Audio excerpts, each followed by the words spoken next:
अस्सलाम वालेकुम everyone and welcome to VU एड। आई एम वसीम और इस वीडियो में आपके साथ शेयर करने लगा हूँ PAK 301 पाकिस्तान स्टडी की फर्स्ट असाइनमेंट का correct solution for spring 2023 semester.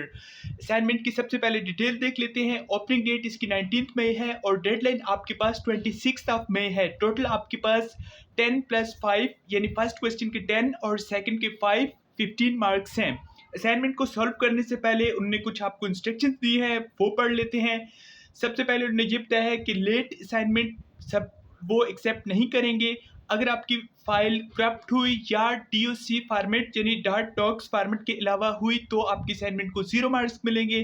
Plagiarism word को वो टॉलरेट नहीं करेंगे और अगर पकड़ा गया आपकी असाइनमेंट में प्लेजरिज्म या नकल तो ना सिर्फ आपको 0 मार्क्स मिलेंगे बट यहाँ पर उन्होंने ये भी मेंशन किया है क्लियरली कि केस में भी refer to the head of the academics for disciplinary action.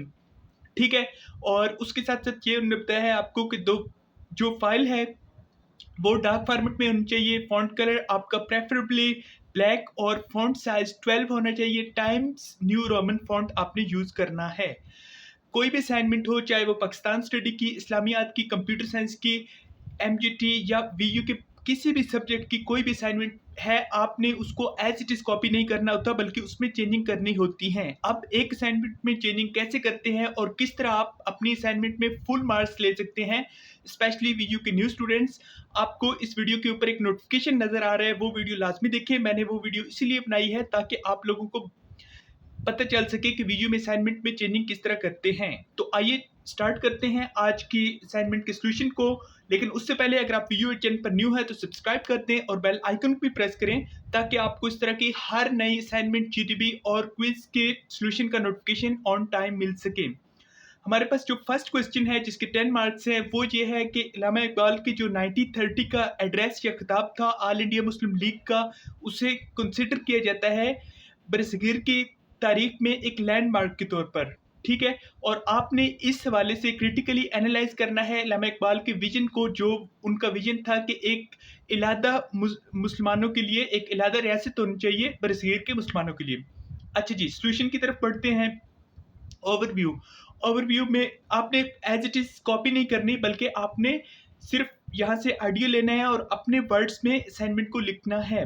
Okay ji, overview में ये है कि बहुत सारे लोग समझते हैं इल्लामा इकबाल के जो एड्रेस था, ये खिताब था ऑल इंडिया मुस्लिम लीग को जो उन्होंने किया था 1930 में, ये एक टर्निंग पॉइंट है बरसगीर की तारीख में। और अब इस वाले से हम कुछ देखते हैं इल्लामा इकबाल का जो प्रपोजल था, separate Muslim state for the Muslims of सब कॉन्टिनेंट इन दिस पर्सपेक्टिव। सबसे पहले ये था कि उनकी एक डिमांड भी यही थी कि self government as means of empowering people. उनका ये था ख्याल कि बरसगीर के मुसलमानों को जब एक इलादा हुकूमत मिलेगी तो वो हुकूमत अपने लोगों यानी पाकिस्तान की सूरत में मुसलमानों को एम्पावर कर सकेगी। तो इसमें जो डिस्क्रिप्शन है वो मैं आपको बता देता हूँ। इंग्लिश में तो आपकी स्क्रीन पे नज़र आ ही रही है। उसमें यह है कि मुसलमानों के लिए अपने जो हकूक़ हैं वो हासिल करने के लिए और उनकी अपनी जो किस्मत है उसको कंट्रोल करने के लिए, क्योंकि उस टाइम पाकिस्तान और इंडिया कोई चीज़ नहीं थी। 1947 से पहले it was all one state that was सब कॉन्टिनेंट बरसगीर, और इसमें ब्रिटिश की गवर्नमेंट थी। जो हिंदूज थे इंडिया के वो मेजर मेजॉरिटी में थे और मुस्लिम्स के लिए अपनी life according to religion wasn't easy. ठीक है, इल्लामा इकबाल ने ये भी आर्ग्यू किया in favour of self governance. उनका ये ख्याल था कि एक अगर इलादा मुसलमानों की रियासत होगी तो वो उन्हें प्रोवाइड कर सकेगी एक मुसलमानों को एक जगह जहाँ पर वो एक्टिवली इंगेज भी कर सकेंगे अपने फैसले खुद करने में और rule themselves according to their own ideas and ideals.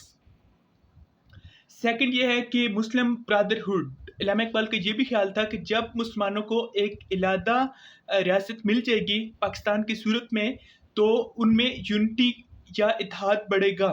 इल्लामा Iqbal ने इस चीज़ पर जोर दिया, ज़रूरत है मुसलमानों के लिए एक इलादा रियासत बनाने की इन अकम्पलिशिंग कॉमन गोल्स, और उन्होंने इस चीज़ को एक्नॉलेज किया the variety of Muslim population, जिसमें इंक्लूड थी एक वाइड रेंज ऑफ नेशनल्स और उसके साथ साथ रीजनल आइडेंटिटीज़। ठीक है, और इन तमाम चीज़ों को मद्देनज़र रखते हुए उनका ये भी ख़्याल था कि जो सेफ़गार्ड या उनका मुहाफ़िज़ है उनके हकूक़ का और एडवांस देयर इंटरेस्ट, उन्होंने कहा कि मुसलमानों को ज़रूरत है कि वो अपने जो डिफरेंसेस है या अपने जो इख्तिलाफ़ात है उनको साइड पर रखें और वो जो है they should come together behind a single cause और उन्हें मुत्तहिद होना चाहिए।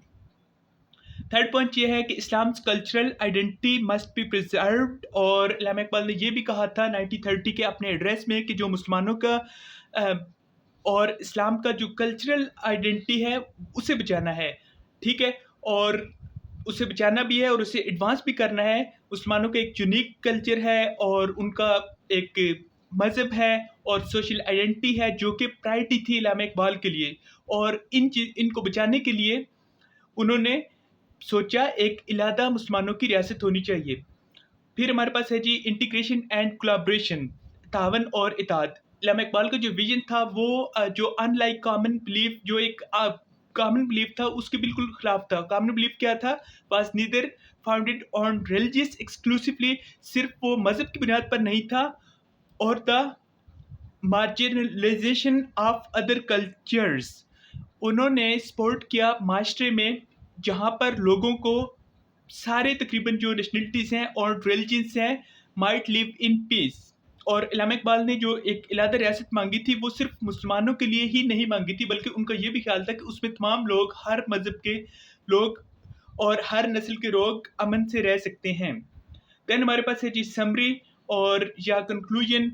समरी या कंक्लूजन में ये है कि जो value of inclusion and collaboration की है एम्पावरमेंट विया सेल्फ गवर्नेंस, मुसलमानों की जो इत्तेहाद है और preservation of Muslim identity were all centre to इल्हाम Iqbal's vision for an independent Muslim state.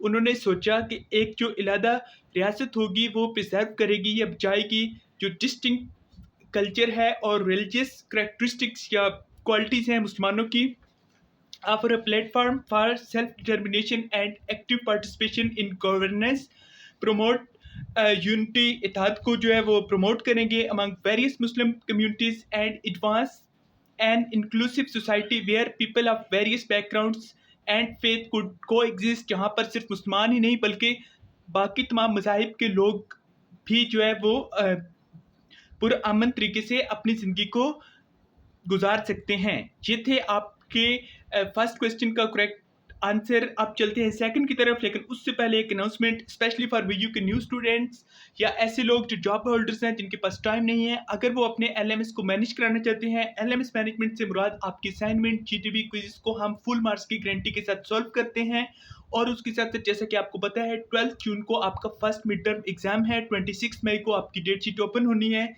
जिन लोगों की अभी प्रिपरेशन नहीं है मिड टर्म एग्जाम के लिए तो उनके लिए गुड न्यूज़ ये है कि वो हमसे तमाम सब्जेक्ट जिसमें computer science, mathematics, English, Pakistan study, इस्लामियात और वीयू के तमाम बाकी सब्जेक्ट की अपडेटेड और सॉल्व पास पेपर फाइल्स ले सकते हैं और इन पास पेपर फाइल्स में से 90% से ज़्यादा पेपर आपका रिपीट होता है, एमसीक्यूज भी और सब्जेक्टिव पार्ट भी। अगर आपको कोई भी हेल्प चाहिए हो तो +923440297855 मेरा व्हाट्सएप नंबर आपकी स्क्रीन पे भी डिस्प्ले हो रहा है और इस वीडियो की डिस्क्रिप्शन में भी है, किसी भी टाइम मैसेज करके आप हेल्प ले सकते हैं। चलते हैं क्वेश्चन नंबर 2 की तरफ। क्वेश्चन नंबर 2 है जी 5 मार्क्स का और ये क्वेश्चन ये है कि आपने लिस्ट बनानी है जो मेजर रीज़न थी या बड़ी वजूहत थी बिहाइंड द इनालमेंट या cancellation of partition of Bengal by the British empire. जो ब्रिटिश के एम्पायर थी उन्होंने क्यों कैंसिल किया था बंगाल की तकसीम को and how did this decision strengthen the goals of all India Muslim League. Okay जी, तो आंसर में सबसे पहले ये है कि ये कुछ वजूहत है जिसकी वजह से ब्रिटिश एम्पायर ने पार्टीशन ऑफ बंगाल को कैंसिल किया था। सबसे पहला है जी पॉलिटिकल फैक्टर्स या सियासी उसमें कुछ फैक्टर्स थे जो बढ़ रही थी मुसलमानों में एक सोलिडेरिटी या unity between Muslims and Hindus, वो जो है ब्रिटिश ऑफिशियल्स ने भी देख लिया था एज और उन्हें उन्हें ये था कि ये एक उनके लिए खतरा है। दे फियर्ड, उन्हें खौफ था यानी ब्रिटिश को, दैट अ यूनिफाइड फ्रंट में threaten them and their divide and rule strategy, क्योंकि ब्रिटिश ईस्ट इंडिया कंपनी की फार्म में जब सब कॉन्टिनेंट में आई भी थी तो भी उन्होंने डिवाइड एंड रूल वाली स्ट्रेटजी अपनाई थी और इसी वजह से वो गवर्नमेंट में भी आए थे। Therefore the annulment was intended to undermine the emerging Hindu Muslim कोalition, यानी कि जो हिंदू मुसलमानों के दरमियान एक इत्तेहाद बढ़ रहा था उसको भी जो है उसकी वजह से उन्होंने कैंसिल किया। सेकंड ये था कि मूवमेंट अगेंस्ट पार्टीशन, जो पार्टीशन के खिलाफ मूवमेंट थी, बहुत सारे numerous demonstration against the division of Bengal led to Swadeshi movement which was organized by nationals of both the Hindu and Muslim faiths. Due to the unfavorable scenario, this opposition brought about the British decided to revoke, उन्हें revoke कर दिया, cancel कर दिया the partition in order to calm things down and recover control, ताकि वो चीज़ों को control कर सकें और काम कर सकें या सुकून में रख सकें। देन हमारे पास है जी हिंदू मुस्लिम हारमोनी, ये आगे भी डिस्कस कर दिया है। हिंदू और मुसलमानों में एक इत्तेहाद बढ़ रहा था अगेंस्ट शेयर्ड फॉर, चूँकि हिंदुओं और मुसलमानों का जो एक कॉमन दुश्मन था वो उस टाइम ब्रिटिश थे। हिंदू और मुसलमान एक इस पॉइंट पर इकट्ठे हो गए थे in a rare display of cooperation for the anti partition effort. जो लीडर्स थे फ्रॉम द मूवमेंट उनमें शामिल थे कायद आज़म मोहम्मद अल जिन्नाह और उसके साथ साथ हमारे पास बाकी तमाम लीडर्स भी थे जिन्होंने कोलैबोरेट किया था under the auspicious of all India Muslim League and the Indian National Congress. Then हमारे पास है जी ग्रेटर मुस्लिम कोलैबोरेशन, मुसलमानों खुद में भी इत्तेहाद हो चुका था और इस चीज़ से वो अवेयर थे। British Muslim awareness of politics rose against as a result of the annulment, यानी इस जो कैंसिलेशन है इसकी वजह से मुसलमानों में सियासत की एक उगाही थी, वो बिदार और शहूर आ चुका था। And Muslims came to understand that their interest required independent representation and protection, और मुसलमानों को उस टाइम तक ये पता चल चुका था कि उनका जो इंटरेस्ट है वो सिर्फ एक ही चीज़ में है कि उन्हें एक इंडिपेंडेंट आज़ाद रियासत मिले और जहाँ पर उनके हकूक़ की हिफाजत भी की जा सके। This increase the Muslim League's goal for defending Muslim right even more. Then ये था कि स्ट्रेंथनिंग ऑफ मुस्लिम आइडेंटिटी, कि मुसलमानों की खुद की जो वहाँ पर शनाख्त थी उसको भी स्ट्रेंथन या मजबूत किया जा सके।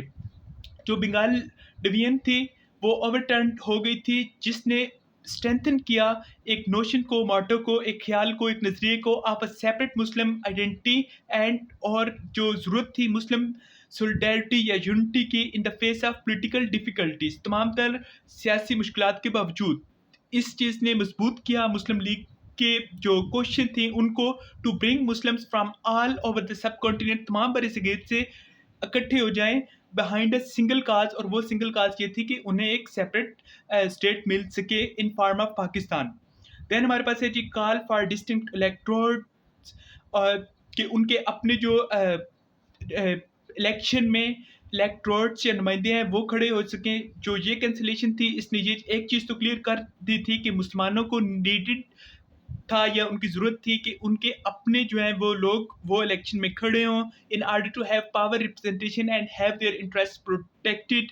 तो मुस्लिम लीग ने डिमांड किया सेपरेट इलेक्ट्रोड के लिए, जो जिसने बिल आखिर एक बिल्कुल मेन गोल बन चुका और स्पार्क हुआ था इस कैंसिलेशन से। तो एक जो है इन अ नटशेल या एक जो समरी या कंक्लूजन है वो ये है कि the British empire decision to revoke the partition of Bengal had a significant impact on the All India Muslim League by underlining the requirement for distinct representation and defence for Muslim interest and their objective. जो ये एनालमेंट थी या cancellation थी इसने मदद भी की थी मजबूत बनाने में मुसलमानों की शनाख्त को और जो मुस्लिम लीग थे उसके असर को as a political movement fighting for Muslims right in the सब कॉन्टिनेंट बरसगीर में जो मुसलमानों के हकूक़ थे उनके लिए लड़ने के लिए। ये थे आपके आज के असाइनमेंट के क्वेश्चन नंबर 2 का करेक्ट आंसर, और आपने इस असाइनमेंट को एज इट इज़ कॉपी नहीं करना, अगेन आपने इसमें चेंजिंग करनी है। जो लोग चेंजिंग नहीं कर सकते वो व्हाट्सएप पर कॉन्टेक्ट करके रेडीमेड यूनिक और करेक्ट सोल्यूशन भी ले सकते हैं। आई होप आपको इस वीडियो से बेनिफिट ज़रूर हुआ होगा। अगर आपको ये वीडियो अच्छी लगे तो इसको लाइक लाजमी कर दें। कमेंट सेक्शन में आप वीडियो के रिलेटेड कोई भी क्वेश्चन पूछ सकते हैं। Till next time, take care and अल्लाह हाफिज़।